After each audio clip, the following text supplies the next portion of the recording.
तो चलिए देखिए समझते हैं, है ना। फंडामेंटल का जो पार्ट है ये रिमाइंडर, आपको नंबर सिस्टम में आते हैं ये शेषफल। तो सबसे पहले क्या है ना, शेषफल को समझने से पहले क्या सोचिए कि शेषफल ये कहाँ आएगा, किस तरह के प्रश्न में आ सकता है शेषफल।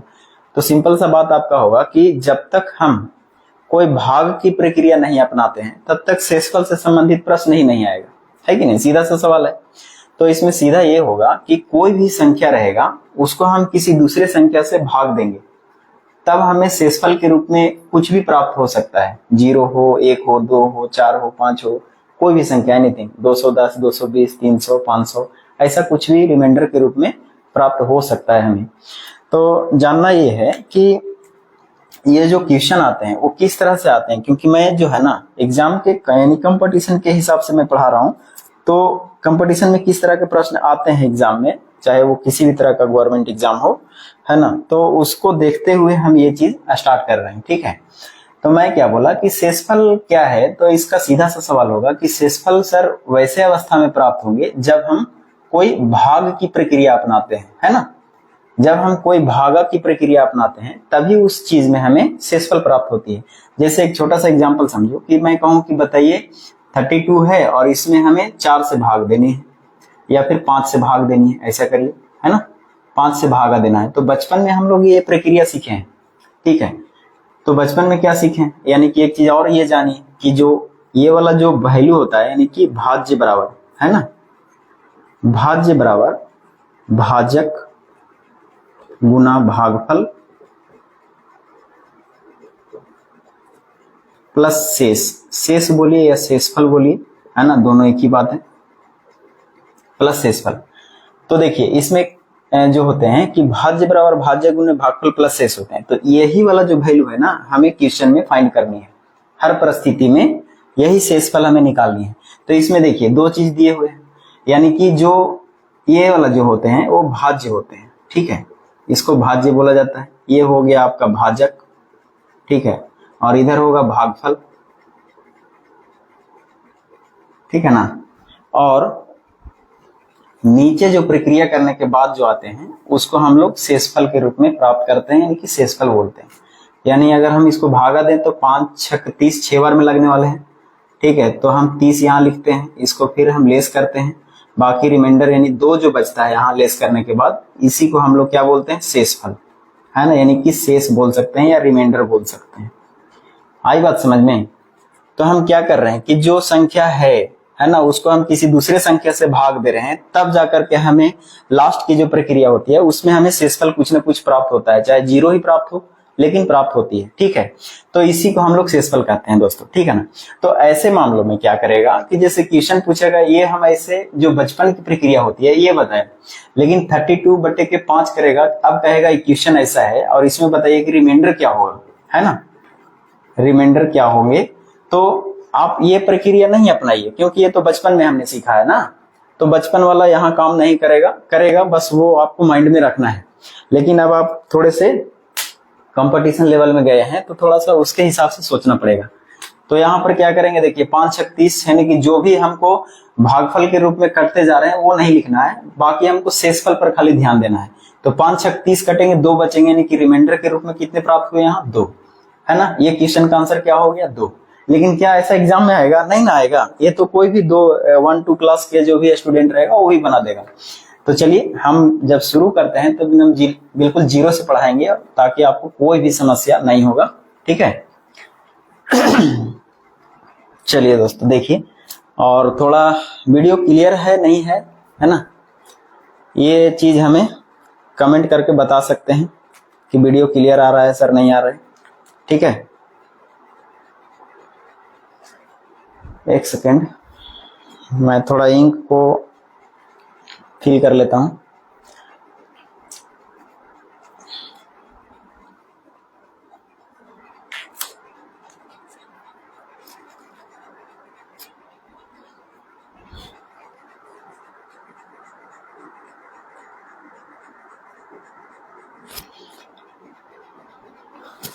तब तक आप वीडियो को शेयर कर दीजिए दोस्तों, है ना। कोई भी एजुकेशन का ग्रुप रहेगा उसमें थोड़ा वीडियो शेयर कीजिए।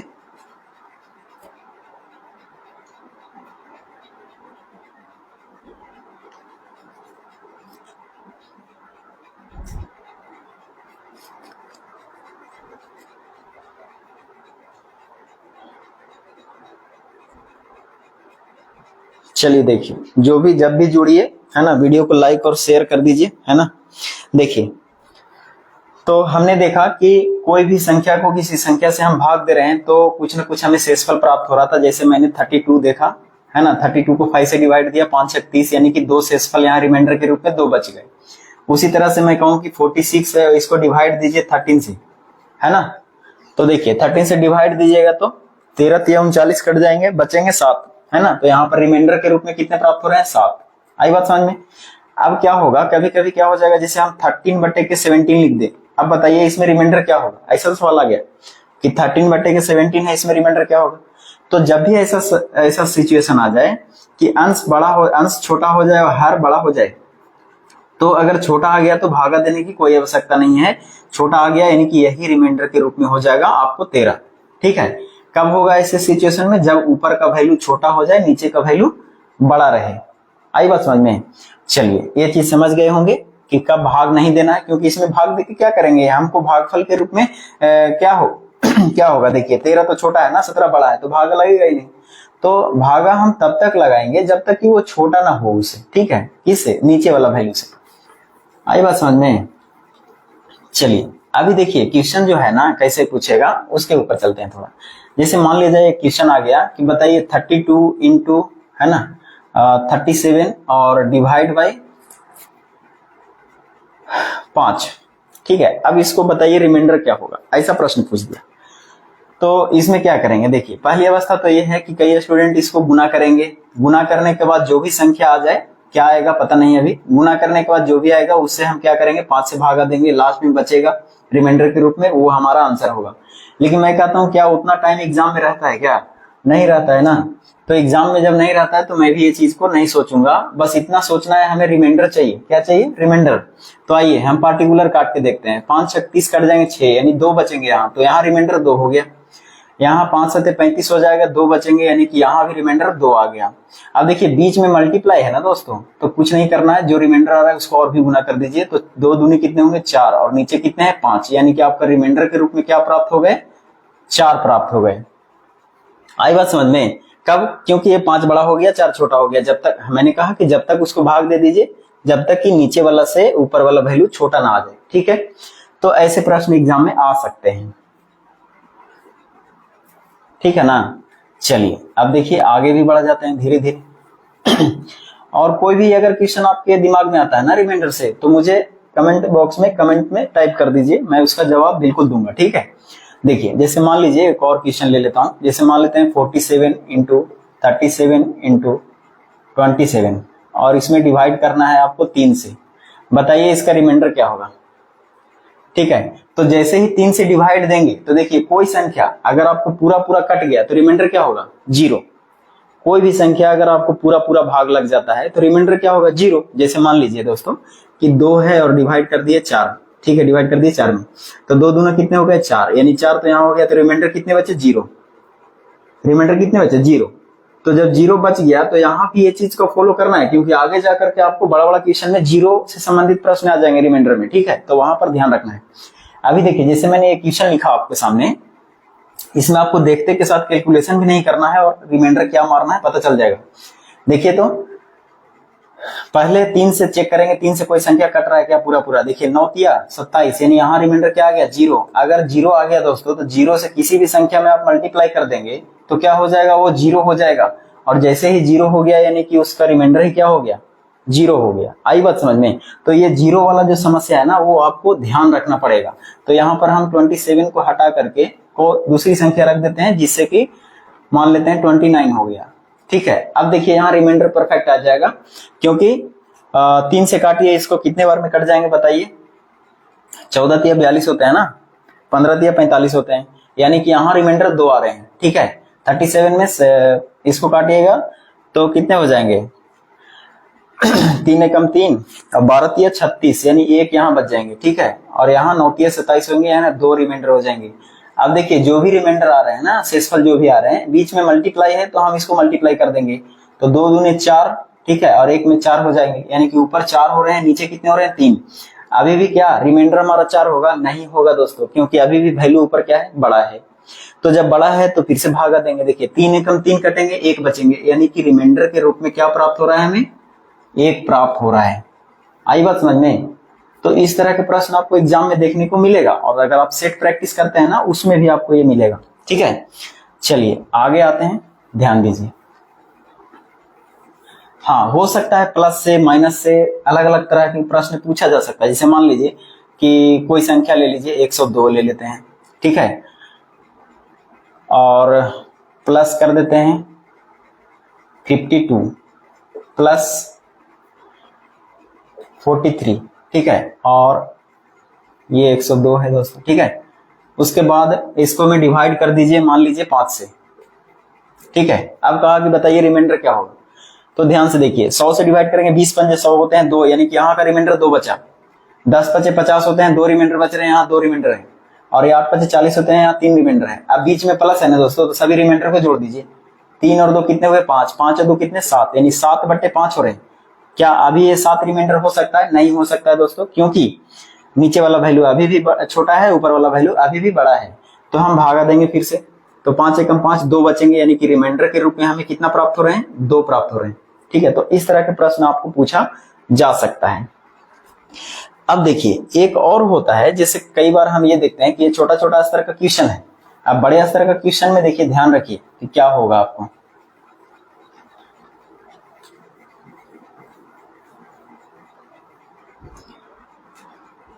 जैसे मान लीजिए दोस्तों, अगर आपको ऐसा प्रश्न आ जाए, यानी कि 43 और गुना 45 है ना, और बटे के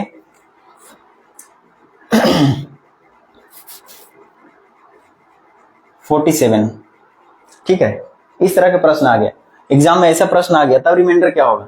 तब तो यहाँ पर कोई चांसेस नहीं है ना भागा देने का, ठीक है, क्योंकि 43 इंटू 45 बटे में 47 है। इसका मतलब है कि इसको पहले मल्टीप्लाई करेंगे, फिर इसको भाग देंगे, तब जाकर के भाग की प्रक्रिया के माध्यम से हमें ये पता चलेगा कि वो रिमाइंडर कितना बच रहा है ना।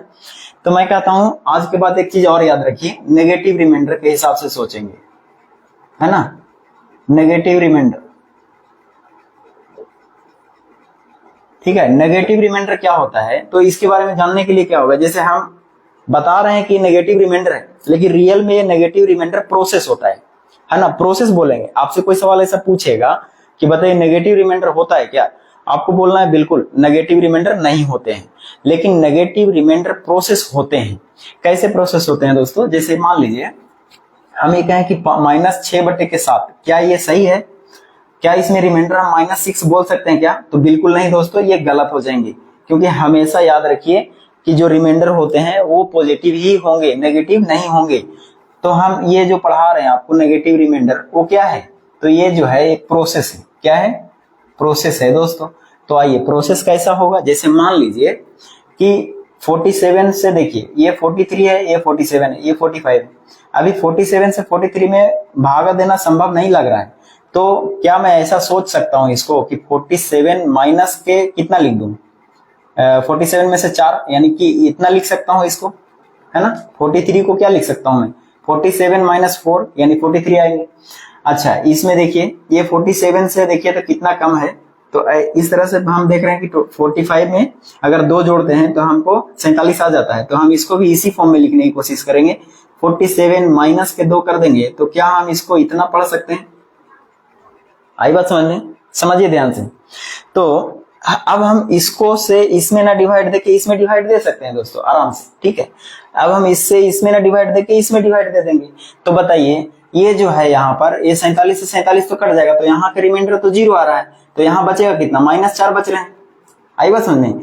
अब देखिए यहाँ, तो ये तो 0 हो जाएगा रिमाइंडर, तो यहाँ कितने होंगे, -2। अब बीच में क्या है, इंटू है, तो -4 में -2 से मल्टीप्लाई कीजिएगा तो 4 गुना 8 हो जाएंगे, यानी कि -8 हो रहे हैं, और बटे के कितने आ रहे हैं, 47 आ रहे हैं। आई बात समझ में? तो सॉरी, माइनस माइनस क्या हो जाएंगे, प्लस, है ना दोस्तों, ये प्लस हो जाएंगे 8। अब देखिए मैंने कहा कि नेगेटिव रिमाइंडर प्रोसेस होता है, तो इसमें देखिए पॉजिटिव आ गया ना, तो इसका मतलब ये हो गया कि 47 अब बड़ा है, 8 छोटा है, यानी कि यहाँ का रिमाइंडर क्या होना चाहिए, 8 के बराबर होना चाहिए, ठीक है। तो ऐसे प्रश्नों के मामलों में हम देख रहे हैं कि ये प्रक्रिया अपनाने से, यानी कि नेगेटिव रिमाइंडर अपनाने से हमको फायदा हो रहे हैं, ठीक है। अब देखिए एक और क्वेश्चन और देखिए, उससे बेहतर समझ में आ जाएगा आपको। देखिए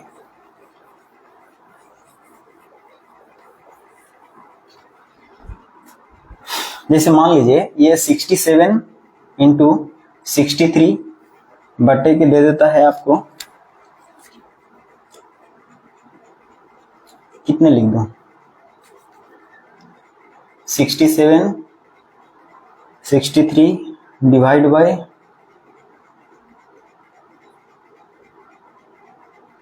ऐसा कर देते हैं 73 लेता हूं, ठीक है। देखिए अभी इसे डिवाइड देना, इसको देखिए तो, और ये छोटा है ये भी छोटा है, तो दोनों को मल्टीप्लाई करके फिर इसे भागा देना, फिर प्रक्रिया हो जाएगा वही। तो मैंने अभी क्या समझाया, नेगेटिव रिमाइंडर प्रोसेस अपनाइए। तो इससे देखिए हम क्या कर सकते हैं, 73 यानी 63 है ना, तो 73 के फॉर्म में कैसे लिख सकते हैं, तो हम इसको लिख सकते हैं 73 माइनस के कितना घटा देंगे कि 63 आ जाएगा, बताइए आप। तो सॉरी 67 आ जाएगा। तो 67 लाने के लिए 73 में से कितना कितना अधिक है वही देख लेंगे, वही घटा देंगे, हमारा उतना ही रहेगा। तो देखिए 3 इधर है 3 उधर है, यानी कि 6 अगर हम घटा देते हैं इसमें से, तो हम 73 माइनस 6 को इतना लिख सकते हैं, ठीक है। अब इसके फॉर्म में इसके फॉर्म में अगर इसको लिखना चाहें तो क्या हो जाएगा 10, देखिए 10 ज्यादा है तो हम 73 माइनस के 10 लिख सकते हैं। आई बात समझने, कोई दिक्कत तो नहीं होना चाहिए यहाँ तक, ठीक है, क्योंकि 67 को मैं ये फॉर्म में लिख सकता हूँ, 63 को हम ये फॉर्म में लिख सकता हूँ।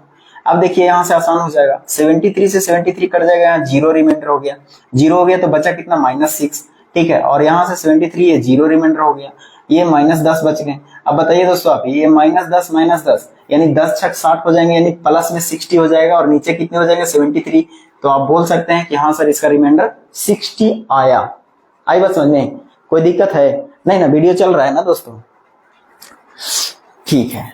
चलिए देखिए अब आगे देखते हैं। अब देखिए एक नेगेटिव रिमाइंडर जो बता रहा है ना, उसमें और एक ट्विस्ट आ जाएगा। कब आ जाएगा कि ऐसे ही प्रश्न में आपको कुछ अलग चीज देखने को मिलेगा। जैसे मान लीजिए 33 लिखा हुआ है इंटू 35 लिखा हुआ है, ठीक है, और डिवाइड कर देते हैं इसको हम 32 से, 34 से कर देते हैं दोस्तों। देखिए अभी पता चल जाएगा आपको 34, ठीक है। ऐसा प्रश्न आ गया एग्जाम में, मान लीजिए प्रश्न आ गया, बताइए रिमाइंडर क्या होगा, शेषफल क्या होंगे इसका।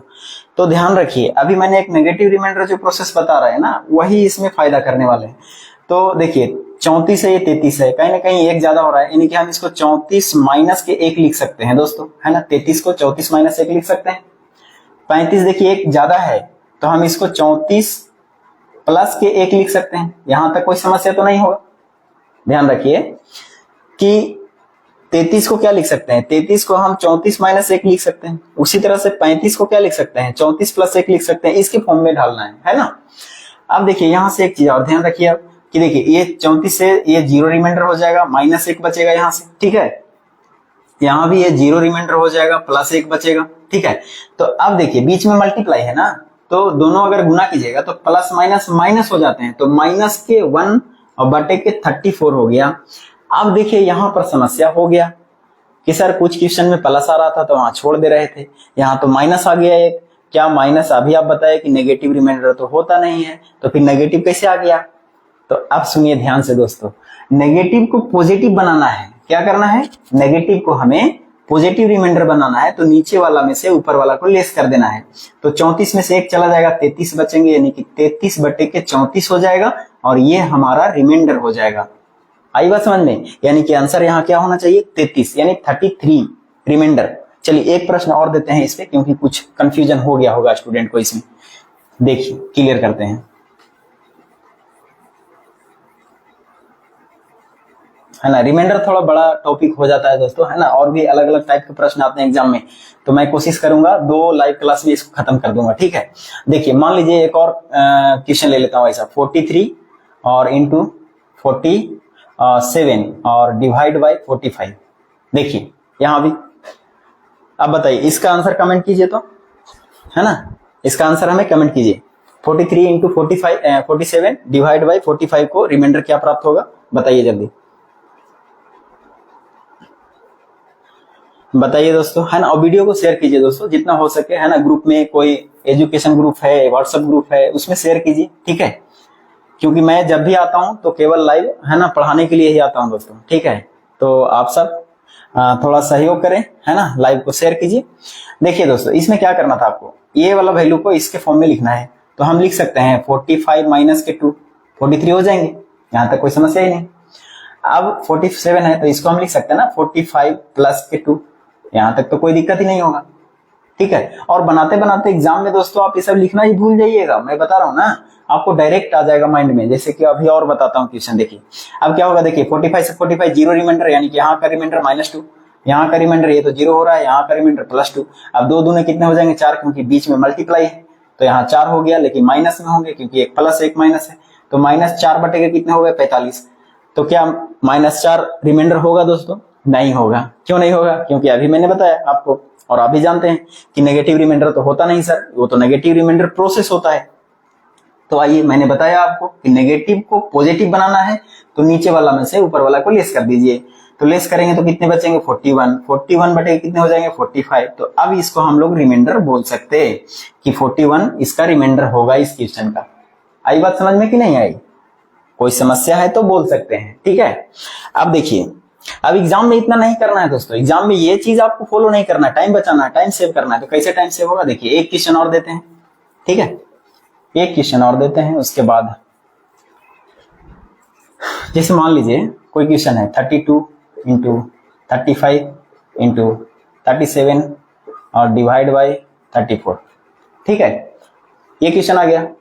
अब एग्जाम में बार बार ऐसा लिखना क्या संभव है? हमको इससे 2 कम करना है, इससे 1 ज्यादा है, इससे 2 ज्यादा है, फिर गुना करना, क्या थोड़ा लंबा हो रहा है ना? क्यों? थोड़ा शॉर्ट कीजिए, ठीक है, ऐसे ही टाइम बचाना है। हम यहाँ देखिए कितना कम है, ये 2 है ना, 2 कम है, 2 घटाने पड़ेगा, सॉरी 2 जोड़ना पड़ेगा, 34 आएगा, यानी कि यहाँ का रिमाइंडर +2 है। ऐसा ही सोचना है दिमाग में, ठीक है। यहाँ 1 ज्यादा है यानी कि -1 होगा यहाँ रिमाइंडर, ठीक है। यहाँ 2 ज्यादा है यानी कि माइनस कितने, सॉरी 1 ज्यादा है ना, तो 34 + 1 करना पड़ेगा, यानी कि 1 प्लस हो जाएगा दोस्तों, और 34 -2, ठीक है, सॉरी ये -2 रिमाइंडर होंगे और ये +1 रिमाइंडर हो जाएगा, ये +2 रिमाइंडर हो जाएगा, ठीक है। ऐसा सोचना है एग्जाम में। अब किन्हीं को समस्या है तो पीछे रिवर्स करके वीडियो देख सकते हैं, वीडियो रहेगा आपको, ठीक है। तो देखिए अब इसको बीच में मल्टीप्लाई है तो मल्टीप्लाई कीजिए, 2 एकम 2, 2 और 2 दूना 4 हो जाएंगे, नहीं -4 आ रहे हैं, -4 बटे के कितने हो जाएंगे बताइए 34, है ना। तो फिर से नेगेटिव आया, क्या ये नेगेटिव रिमाइंडर सही है? नहीं है सही, तो नीचे वाला में से ऊपर वाला को लेस कर देंगे, यानी कि 30 बचेंगे, 30 बटे के 34, यानी अब हम बोल सकते हैं कि ये रिमाइंडर हुआ हमारा, यानी कि 30। आई बात समझ में? कोई समस्या यहाँ तक नहीं होना चाहिए, ठीक है। चलिए, तो ये सब चीजें एग्जाम में पूछा जाता है दोस्तों, है ना। कोई भी आप गवर्नमेंट एग्जाम दीजिएगा तो उसमें ये चीज आएगा, और सेसफल से यानी कि रिमाइंडर से जो क्वेश्चन आते हैं वो कुछ ना कुछ इसी तरह का क्वेश्चन आता है। कभी भी आप सेट प्रैक्टिस कीजिएगा तो आपको दिखेगा, और भी अलग अलग टाइप के प्रश्न आते हैं, ठीक है। चलिए, तो नेगेटिव रिमाइंडर हम समझ चुके हैं। अब थोड़ा आते हैं एक कॉमन रिमाइंडर, है ना, इसको पढ़ के और हम लोग इसको समझेंगे कि आखिर ये कॉमन रिमाइंडर क्या है। Common reminder process, common process बोल देते हैं डायरेक्ट, है ना, कॉमन प्रोसेस बोल देते हैं सीधा, कॉमन प्रोसेस। इसके प्रोसेस के माध्यम से भी हम बहुत सारे रिमाइंडर क्वेश्चन को आसान बना सकते हैं दोस्तों। कैसे? जैसे मान लीजिए कि अगर आपको दे दिया जाए कि छोटा स्तर क्वेश्चन लेता हूं, 20 बटे के 4, ठीक है, 20 बटे के 4 या 20 बटे के 10 लीजिए, ठीक है, या 20 बटे के 15, 20 बटे के 15, बताइए इसका रिमाइंडर क्या होगा। कुछ भी क्वेश्चन ले रहे हैं, जस्ट एक समझा रहा हूं, कॉमन प्रोसेस, बड़े बड़े क्वेश्चन में काम आएगा, ठीक है। तो देखिए इसमें क्या हो गया, 20 बटे के 15 मतलब क्या, इसमें कुछ ऐसे वैल्यू होंगे जो दोनों में कॉमन होंगे। तो देखिए 5 इसमें भी कॉमन मिल रहा है, 5 इसमें भी कॉमन मिल रहा है, तो हम इन दोनों में से अगर हम 5 बाहर ले लेते हैं तो क्या बचेगा यहाँ, तो ये बचेगा आपको 5 चौके 20, ऊपर बचेंगे 4 और नीचे बचेंगे 5 दिए 15, ठीक है। जहां पर हमें 15 से डिवाइड करना पड़ रहा था 20 में, वहीं पर अब हमें 3 से डिवाइड करना पड़ रहा है 4 में, तो आसान हो गया ना। ध्यान से समझिए, कॉमन प्रोसेस में क्या कहता है कि ऊपर वाला वैल्यू और नीचे वाला वैल्यू से दोनों में से क्या मिल रहा है उसको बाहर ले लीजिए, ठीक है। बाद में आपको आसान हो जाएगा, बड़ा बड़ा क्वेश्चन में आएगा। अभी देखिए बताता हूँ, ये छोटा स्तर का क्वेश्चन लिया ताकि समझ पाए आप। तो इसमें 5 मैंने देखा कि दोनों में कॉमन मिल रहा है, तो 5 मैंने क्या किया बाहर, तो 5 बाहर किया, तो 5 चौके 20 यानी 4 बचा यहाँ, 5 दिया 15 यानी कि 3 बचा यहाँ। हमें 15 से डिवाइड करना था 20 में, जो कि अब हमें डिवाइड करना पड़ेगा 3 से 4 में, ठीक है। तो 3 एकम 3 और 1 बच गए, यानी कि यहाँ का रिमाइंडर कितना आ रहा है 1, और नीचे कितने हो गए 3, ठीक है। तो रिमाइंडर क्या हुआ 1। लेकिन क्या ये सही रिमाइंडर है? नहीं दोस्तों, जो हम पहले रिमाइंडर, जो हम पहले कॉमन ले चुके हैं उसको लास्ट में मल्टीप्लाई करना है रिमाइंडर में जाके, ठीक है। दोनों में भी मल्टीप्लाई कर सकते हैं, कोई दिक्कत नहीं, क्योंकि क्वेश्चन तो हमें 20/15 का आंसर देना था, तो हम क्या करेंगे लास्ट में इसमें मल्टीप्लाई कर देंगे कितने से, 5 से।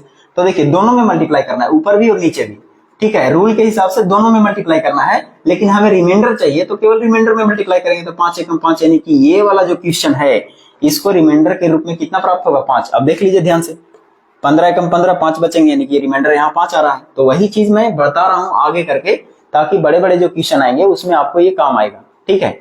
अभी देखिए जैसे एक क्वेश्चन और लेते हैं थोड़ा सा,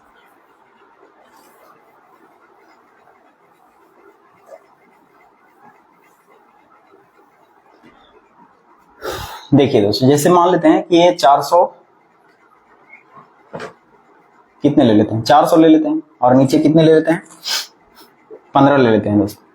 देखिए 400 और 15, अभी देखिए 400 में हमें 15 से डिवाइड करना है, लेकिन मैं क्या कर रहा हूं, थोड़ा कॉमन रिमाइंडर प्रोसेस थोड़ा अपना लीजिए। तो देखिए इसमें 5 है, इसमें 5 है, अगर हम 5 बाहर लेते हैं तो कहीं ना कहीं देखने को मिल रहा है हमें, 5 बाहर ले लिया, तो 5 बाहर लिए तो 5 8 40, यानी 80 बचेगा ऊपर। और इधर देखिए 5 बाहर ले लिए तो कितना बचा, 3। अब देखिए जहां पर हमें 15 से डिवाइड करना था 400 में, वही चीज अब वैल्यू 3 से डिवाइड करना पड़ेगा 80 में। तो ये वाला आसान है कि ये वाला आसान है, आसान हो गया ना ये वाला। तो बताइए इसको डिवाइड अगर करिएगा तो कितने बार में कट जाएंगे बताइए, 80 3 से अब 80 में डिवाइड करना है। अब 15 वाला नहीं रह गया, लेकिन ध्यान रखना है कि जो लास्ट में आएगा दोस्तों उसको हमें 5 से मल्टीप्लाई करना है। आई बात समझ में कि नहीं। तो देखिए 25 या 75, यानी काट दीजिए इसको, 3 दूनी 6 और 2 बचेंगे, और 6 18, ठीक है, 26, 2 बचेंगे यहाँ पर। आई बात समझ में। तो रिमाइंडर क्या आ रहा है, 2। तो जब 2 रिमाइंडर आ रहा है तो 2 बटे कितने हुए, 3। अभी क्या 2 रिमाइंडर सही है हमारा, नहीं है सही, क्योंकि लास्ट जो पहले हमने 5 कॉमन लिया था दोस्तों, वो जाकर के मल्टीप्लाई करना है किसमें, तो हमें रिमाइंडर में। तो बताइए 5 से इसमें मल्टीप्लाई कर दीजिए, तो 5 गुना कितने होंगे, 10। यानी कि अगर हम 15 से 400 में डिवाइड देते हैं तो रिमाइंडर क्या आना चाहिए, 10 के बराबर आना चाहिए। आई बात समझ में। तो ये कॉमन प्रोसेस होता है, जिससे कि बड़ा बड़ा क्वेश्चन आएगा तो उसमें काम आएंगे, ठीक है। चलिए एक क्वेश्चन और लेते हैं, इसे कॉमन प्रोसेस है, उसके बाद ठीक है नेक्स्ट वाला लाइव क्लास में आपको 1 2 3 प्रोसेस और है जो कि पूरा तरह से खत्म हो जाएगा। तो हम देख रहे हैं कॉमन प्रोसेस में, मान लीजिए कि कोई क्वेश्चन है 225 बटे के 30, बताइए 225 बटे के 30 है ना, इसमें डिवाइड करके बताइए रिमाइंडर क्या होगा। तो मैंने कहा कुछ इसमें मिल रहा है क्या, है ना, ध्यान से देखेंगे तो कुछ मिल रहा है क्या इसमें। तो देखिए 15 दूना 30 और 15 के स्क्वायर है 15 15 225 होते हैं। तो हम 15 बाहर ले लिया दोनों से, ठीक है। तो क्या बचे, 15 15 225, यानी 15 बचेंगे, और नीचे 15 दूना 30, 2 बचेंगे। देखिए दोस्तों कितना आसान हो गया, यानी पहले हमें 30 से डिवाइड करना पड़ता 225 में, लेकिन अब क्या हो गया, हमको 2 से डिवाइड करना पड़ेगा 15 में। कितना आसान हो गया। तो 7 दूनी 14 कट जाएंगे तो 1 बचेंगे, यानी कि 1 बटे के 2 हो रहे हैं, ठीक है। तो क्या ये सही है, नहीं सही है दोस्तों, क्योंकि पहले हम 15 निकाल चुके हैं, तो 15 इसमें गुना करना पड़ेगा। तो 15 ऊपर हो जाएंगे और 15 दूना 30 नीचे हो जाएंगे, 30 इसको बना दीजिए, कोई दिक्कत नहीं। तो अब हम कह सकते हैं कि 30 से अगर हम 225 में भागा देते थे तो 15 रिमाइंडर शेष आता था हमारा, ठीक है। तो इस तरह से क्वेश्चन आपको एग्जाम में आ सकते हैं। आई बात समझ में। तो उम्मीद करेंगे ये सब चीज समझ में आ गया होगा, ठीक है। तो एक लाइव में ये पूरा वीडियो खत्म नहीं होगा क्लास, तो कोशिश करेंगे अगले वाले लाइव में हम पूरा खत्म करेंगे रिमाइंडर को। तब तक आप सब पढ़ते रहिए दोस्तों, ठीक है।